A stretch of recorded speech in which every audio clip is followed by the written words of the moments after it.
Alright guys, so I've had quite a few requests for a Mauga guide, so I thought why not make one. Now's as good a time as any. This, as you can tell, this is not going to be like one of those highly edited YouTube guides, and also it's not going to be a beginner guide. If you want the beginner stuff, just watch another Mauga guide. But yeah, I've been very interested in Mauga lately. I know a lot about Mauga, and I think this guide will be about what's actually important to play Mauga at a high level, because not a lot of people know that, because he's pretty niche, not a lot of Mauga players around. So yeah, let's talk fundamentals first. First things first, the most important thing. Your resource for Mauga is your HP, okay? Your HP bar. You need to keep your HP bar high, right? That's your main resource. And that's what you want to do. So, I mean, that sounds kind of stupid, but like on most other tanks, like on Zarya, you got other resources, you got your bubbles, right? You can get the HP bar low, spam 2 bubbles, you're fine, right? You charge up, you get bailed out with Suzu, stuff like that. Or like a Rissa, you got the spear spin, you got the fortify, you got other resources. On Ram, you're like, you get low, bang. Or Diva, you know, your Matrix, that's your main resource. Like, all the tanks have resources, right, that they can get out, but Mauga doesn't really. Like, your resource is your HP, and this is very important. So, like, you have to be very aware of your HP, and you have to be very aware of your armor. Your armor is going to make a big difference. If you're in shout, and you're fighting something, if you have armor while that shout's happening, they're doing way less damage to you, and you're just going to be able to stay in your armor and keep going. But let's say I've already lost my armor, and then I shout and I start fighting something. If I'm already below armor, like, I could easily be losing health there and never be able to recover back to the armor. And that's the first thing I'll say. I had a little comment about this on one of my videos recently. Someone was saying something about like, oh, you're wasting shout every fight. It's amazing how you're still doing well when you're wasting shout so early every fight. But like,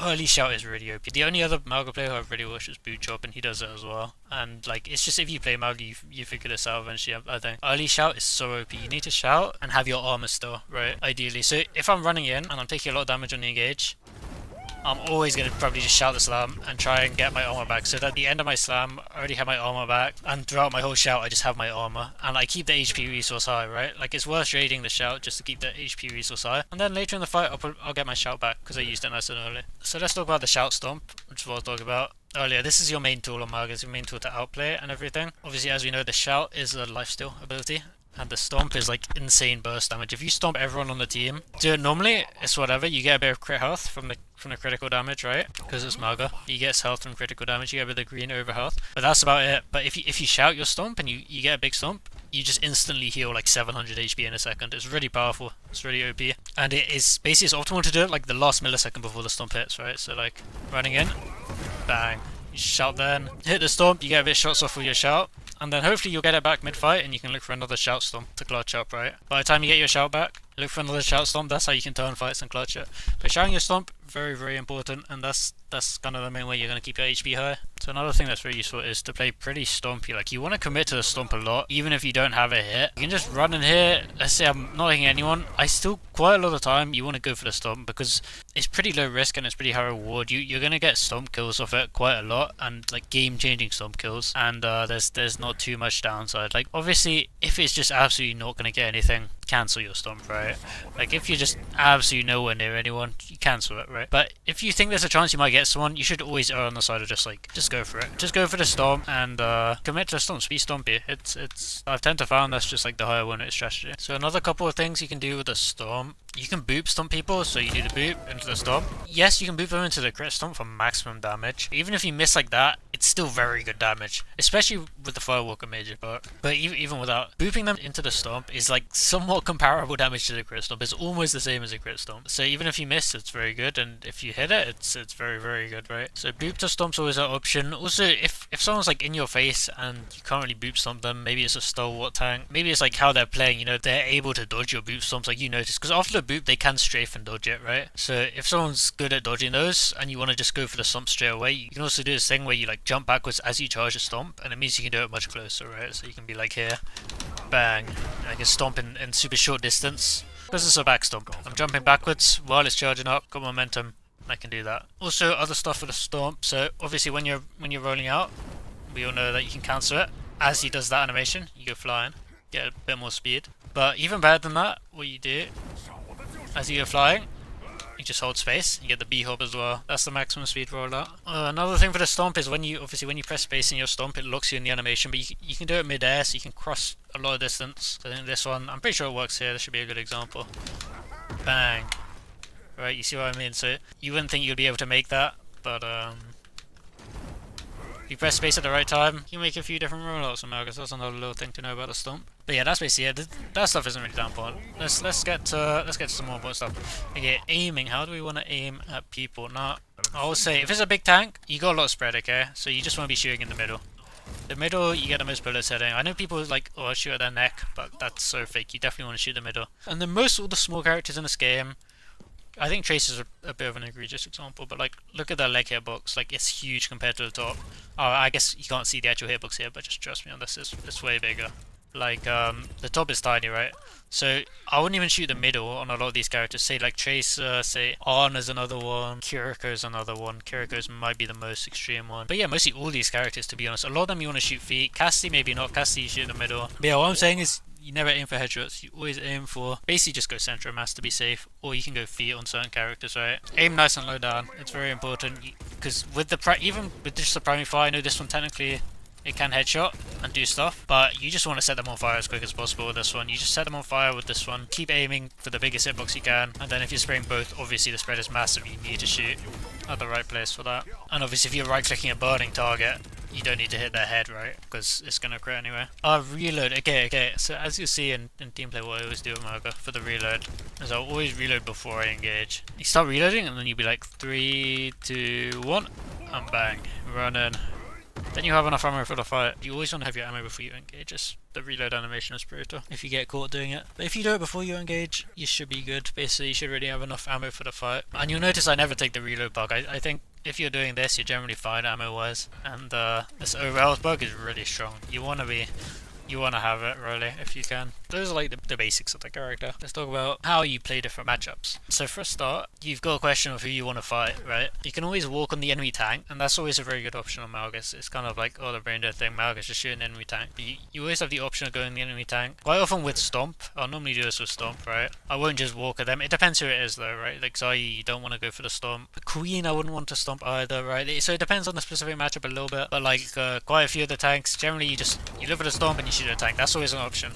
But your other option is to go backline, to go past the tank. Yeah, I'd say it depends a bit on the matchup, it depends on how they're playing it, and it depends on the ult situation, it depends on so many things, right? So that's something you just gotta get a feel for over time. But generally speaking, if you can just kill the tank, you can just do that, and if that's not working, you can look to go backline. But also, if you need to chaos fight, so basically, if the enemies have loads of ults and you have nothing, and you're not going to win otherwise, I would just run in deep and just go for the Kiriko or something, right? You just go enemy backline, and you try one-shot something. Because killing the tank is good. If you got ult advantage, sure, just walk on the tank with ult. If you're in a good position, if they're playing a bad matchup for you, if they're playing Roadhog or something, you just walk on the tank, right? But as soon as you need to cook, you need to do something, need to make a play, then I think then is when you generally want to go backline. But let's talk a bit about matchups, because some matchups can get hard. I'd say the Sigma matchup often can get very difficult. If a Sigma team is playing it correctly, they're going to be ready for your engage, right? They're going to be waiting. And you can be too predictable. Sometimes if it's like, oh, every time make contact, as soon as they see the Sig, I'm just going to run at him, or I'm just going to run at his backline, right? It doesn't really work like that. Like if they're ready for it and they're playing the comp properly, the Sigma team in theory should be able to absorb it. In which case you do have to actually play a bit of a neutral game on Mauga. Mauga's nice because you can skip neutral all the time, but versus Sigma sometimes, or I find this with Zarya as well sometimes,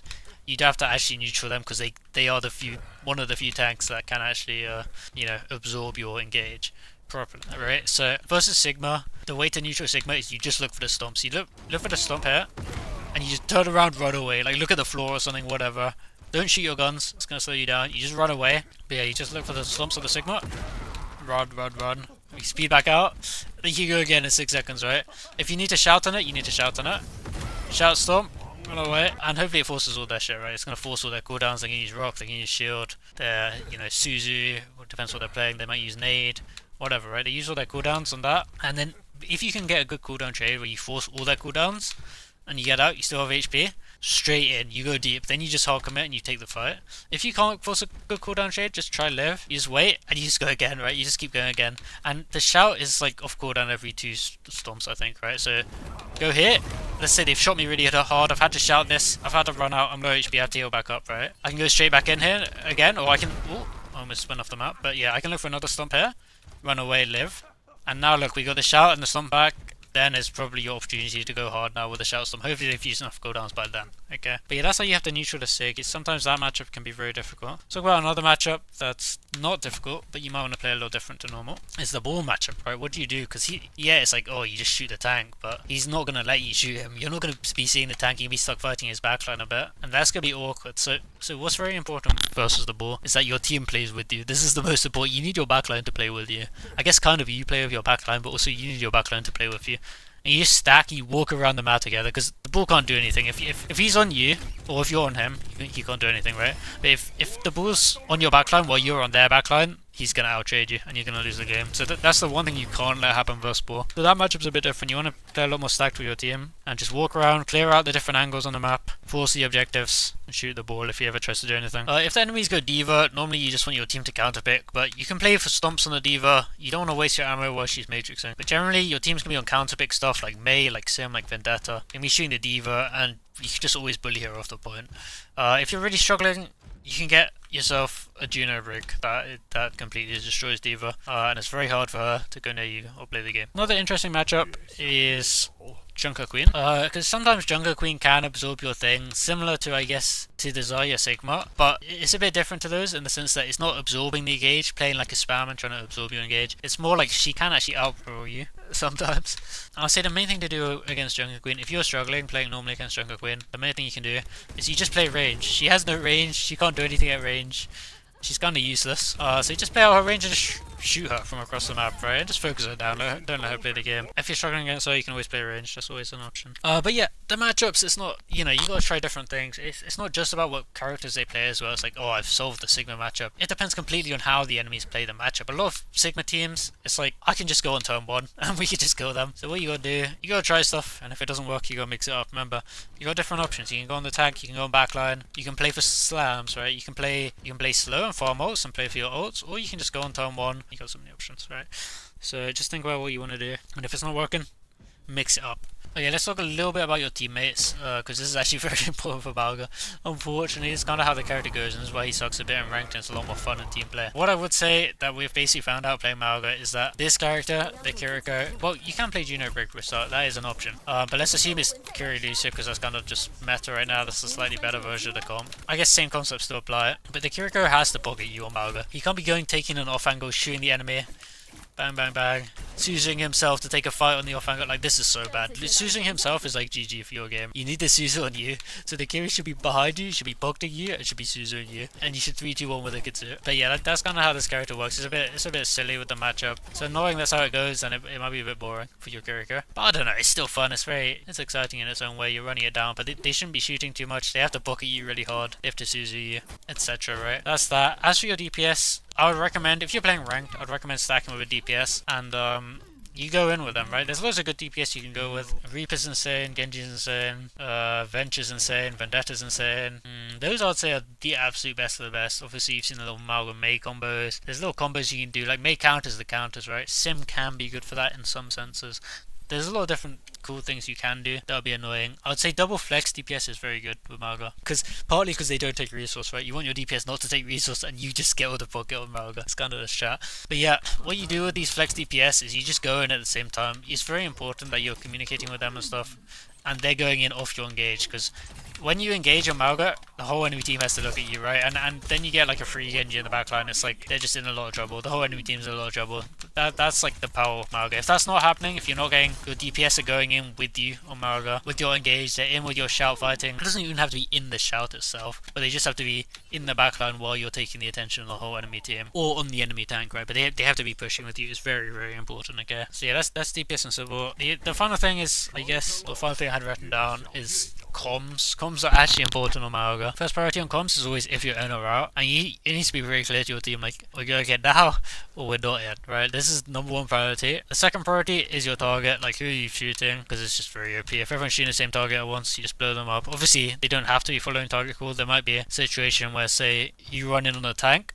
and your Reaper TPs on the Ana, so that the Ana can't be sitting in the back free, healing their tank, nading their tank. Right? It's not necessarily they shoot the same target as you, but yeah, hard spam calling a target is very useful. I've found it also helps the team know that you're in and you're fighting if you're calling a target very loudly. So yeah, I'd say that those are very important for comms. The rest doesn't matter so much. Like those are the absolute essentials, and you really should focus on those first and foremost. Speaking of rotations, actually, that reminded me of something. A way I like to rotate with my team a lot of Mauga, because you don't have a shield for them or a matrix or anything. So a very useful way to rotate, I guess I don't have a good example in the trading range, but is for you to take your own route and basically just distract the enemies while your team rotates, right? Let's say my team wants to rotate here and they want to rotate over there, right? I'm going to run around here and end up here with them, and the whole enemy's looking at me, shooting me, and my team gets the little rotate. That's kind of the strat for rotates on Mauga. But yeah, I think those are the most important things for Mauga. You just gotta try different stuff.